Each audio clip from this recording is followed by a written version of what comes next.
My research question is the world facing a new Cold War? Cold War II, also called the New Cold War or the Second Cold War, all depending on who's talking, is referring to a renewed state of political and military tension between opposing power blocs, US and NATO, and Russia supported by China. I'm going to talk about both the US and NATO, sort of as one, because they represent a lot of the same interests internationally. And US are also one of the biggest contributors in NATO. This renewed tension that we're seeing today is the successor to the original Cold War between Western and Eastern Bloc, led by the US and the Soviet Union. The biggest distinction between today's situation and the Cold War is the blurred ideological differences. Russia is no longer a communist country, but is leading a market economy, much like the economic ideology Western countries has led since the late 1800s.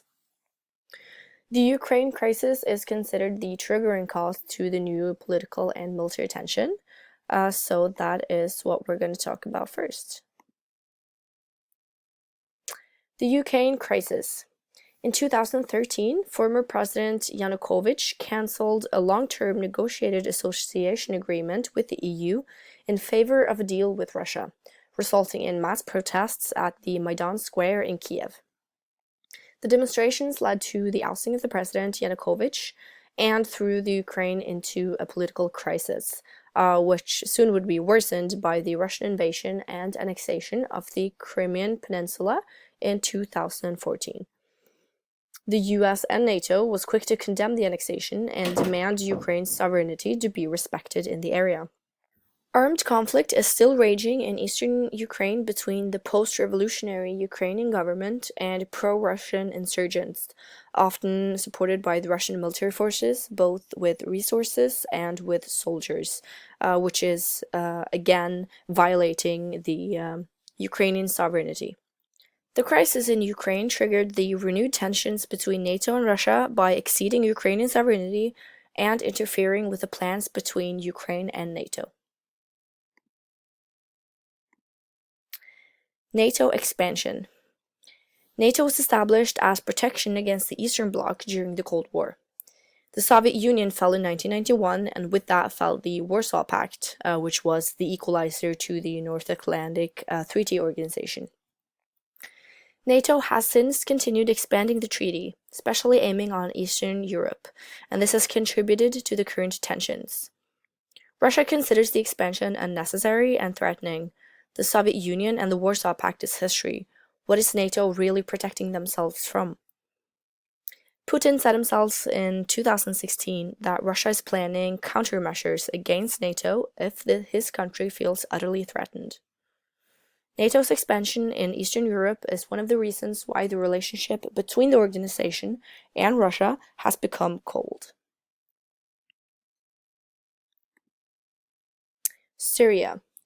The Syrian civil war grew out of the Arab Spring in 2011 and has since developed into a horrendous genocide. The case on whether to interfere has been up in the Security Council in the UN several times, but Russia vetoed in both 2011, 12, 14, and 16, paralyzing countries to interfere in Syria.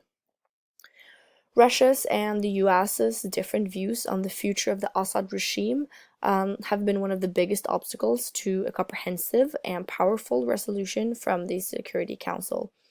The United States believes that a solution in Syria assumes that the Assad regime is removed. Russia, on the other hand, is critical for the Security Council to decide on a regime's change in a sovereign state, even though they do interfere in Ukraine, which also is a sovereign state. Russia also believes that the Assad regime is important for fighting the Islamic State, and the Islamic State has been focused on a lot in European media because of the terrorist threat. The reason why Russia is supporting the Syria's government is because Syria is Russia's only remaining ally in the Middle East, and it also houses Russia's only military base in the Mediterranean, while the US, on the other side, supports Syrian opposition because they wish to overthrow the Assad regime. This situation took a turn lately when Donald Trump decided to bomb Syria now in 2017. This was because al-Assad supposedly attacked his people with sarin gas, which is a chemical weapon that are against the laws to attack anyone with. And that's why Trump decided to bomb what is supposedly the source of this chemical attack, and he did this without any approval of the UN Security Council, which again is creating tension between Russia and the US. And then we have the 2016 US elections. Putin offered public support to Donald Trump before the election and during the election, and he was very happy that Donald Trump won and became the American president. He has outed a hostile attitude towards Hillary Clinton, accusing her of inciting mass protests against his regime and interfering in Russia's internal affairs during her time as US Secretary of State under Barack Obama. The United States government's intelligence agencies have concluded that the Russian government interfered in the 2016 elections, for example, by being responsible for the famous email leaks of Hillary Clinton. The Russian involvement has created accusations of Trump cooperating with Russian authorities and has led to further tensions between the countries, where Putin is denying all the accusations.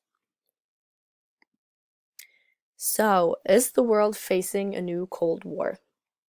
For nearly 2 decades, US-Russian relations have ranged between strained and miserable.